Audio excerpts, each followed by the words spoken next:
Well, hello and thanks for joining us on a very significant episode of Chasing the Dollar. Ben Damon here alongside Jeff Collerson at Wentworth Park, and we believe this might be the 273rd show that we've had here on Chasing the Dollar. It's been going for a number of years, and at least for now, that's the end of the road because we're going to have a little break. Hopefully we do come back in some capacity with Chasing the Dollar, but for now at least the show will be on a little bit of a hiatus, which is obviously a little bit sad, but we do have plenty of people we should thank for the shows that we have done over recent years. We've had all the support from Greyhound Racing New South Wales, of course, from Tony Richens at the very start, who helped me with creating the concept, right through to Michael East, who is in charge of things just at the moment, and everyone else who's helped us out at Chasing the Dollar as well. Jess Moran behind the camera today as well, and all those people who've helped us here at Wenny or wherever we've been recording. And I do have to thank my co-hosts who I've had over the course of these shows as well. We had Tim Newbold, he's the face and the voice of Wentworth Park nowadays, and once upon a time though he was a very good tipster for us here on Chasing the Dollar. We had Adam Pengelly, who has moved on to bigger and better things at the Sydney Morning Herald as well. And now we have Jeff Collerson, and there's been those who filled in between for me as well. Ronnie Arnold's been here on many an occasion, and multiple others. So thanks for everyone who has been involved with us here on the show, and thanks for the owners, the trainers, and all of those who have clicked on the link and who've had a look at the show over recent years. We hope we'll come back and give you some tips in years to come as well, but thanks for your support over many years as we've been doing the show. But we're going to wrap up for now, and Jeff, what a way to wrap up it is as well, because we have a fantastic greyhound, maybe the best we've had. 273 shows I think we've done, and maybe this is the best dog we've seen, Fernando Bale. I'd say it probably is. You were right there too. A big thanks to all the trainers who have been so cooperative when I've rung them to ask for how their dogs trialled and so on. There's I can't remember anyone ever saying no, I can't tell you. So that's very good. Fernando Bale, super dog. The Dailies have got 4 out of the 8 finalists, 3 of them with real chances too. But Fernando Bale should win. Let's hope he does. But Dyna Double One may be the knockout dog. He's kennel mate. Yeah, well, let's get into it. The final episode of Chasing the Dollar for now, and race number 5 kicks us off. It's $20,000 to the winner. Pretty good looking race to kick us off as well. Yeah, Fantastic Spiral will be all the rage here in the betting. He's got box 6. His little hang-up is a dog called Cooper Trooper in box 3. He's got very good speed, and he'll want to get right up the track. That's why I'm going for number 2, Shilling Flex. Shilling Flex ran the best race of his life when he finished second to Dual Action at Wentworth Park last week. Far and away the best run of his career for mine, and he's going to get a fabulous draw. He's got box 2, and as I say, Cooper Trooper in 3 is going to run up the track. So I'm tipping number 2, Shilling Flex, to win from the favourite number 6, Fantastic Spiral. I'll put in for third, number 8, Funny Bone. 2, 6, 8, 1, my first 4. Yeah, well, time for the stayers in the next of them. This is race 6 on the program. $20,000 to the winner again here.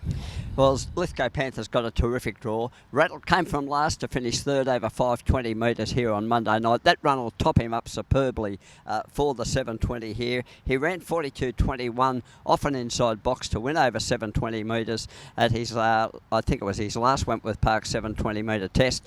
Beautifully boxed, especially with Mr. Corsair in box 2. Very slow beginner, Mr. Corsair. Dower Stayer, he's got a very good record here. I think he's won, three wins and 8 placings over the 720 at Wentworth Park. He's always rattling home at the finish, but I think Lithgow Panther will be able to set up too big a break. Perhaps the greyhound with the most potential in it is number 8, Irinka Lila. Now, although she pinged the lids and led all the way from a wide box here last week, she's much better off drawn inside, and I just don't know if she'll get across from box 8 this week against this stronger field. 1, 2, 8 and 7 for me as the first 4. We move on to the third leg of the quaddie, race number 7 on the program, and you think that the Sultanas might have a good thing here? Oh, Christie's Greyhound Dual Action's absolutely flying at the present. Has run 29.57 and 29.68 at a past 2 Wentworth Park starts. Both super runs. The way she's been beginning, I think she'll have no trouble crossing to the lead. She's got Bessie Boo in box 1. Entreaty in box 2 can begin, but doesn't have Dual Action's early speed. Should be just first out and first home. Anything less represents a bit of value, resuming from a spell, but doesn't have a bad draw in box 4 because Schooner Doll in box 5 goes fast and stays up the track. So I think anything less will run second, but Dual Action looks a really good thing. 3, 4, 5 and 6 for me is the first 4 in the third leg of the quad. And that takes us to the feature race on the program. It is the Peter Mosman Classic. $75,000 to the winner. They'll be going round over the 520 here at Wentworth Park this Saturday night. What a race it is. Well, they're all telling us that there's knockout hopes all over the track, but the superstar we have in box number 4, Fernando Bale. Do you think Fernando Bale wins it? I do. Look, I hope he wins it too, because he's good for greyhound racing. He's a super greyhound.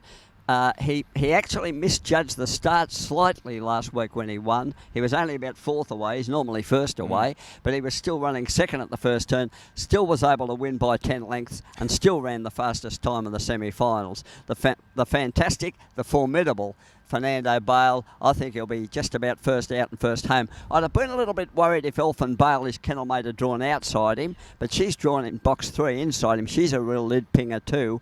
I think she might crowd No Donuts, who's the top local hope, who's got box 1 at the first turn. So I think the second pick is going to be Dinah Double One. Very well drawn in the 8. He's beginning better than he was previously. He ran straight to the first turn last week when he won off a wide alley, and I think box 8's just perfect for him. If anything happens to Fernando, I think Dinah Double One, the kennel mate, will be winning, but I think Fernando Bale will get the cash. I'm going 4, 8, 3 and 1, tipping another trifecta for the dailies.